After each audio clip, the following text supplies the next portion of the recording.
You have 20 minutes, you need to cook some supper. Okay, let's get going. Let's do some stir-fried rice.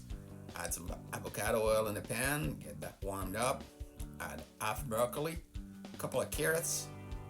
Cook that for 5 to 10 minutes. Make sure it's not soft yet, but just cooked. Add one chicken breast.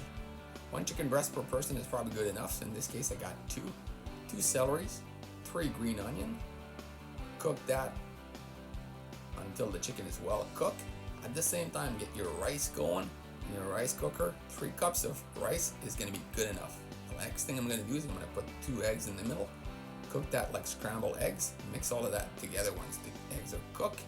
And there you go. You got your stir fries. All you need to do is add maybe some barbecue rub or any homemade rub. And then that closes up your stir fry. Supper for 2 is ready. You guys have a good one. Click the subscribe button and comment if you want to. Thanks.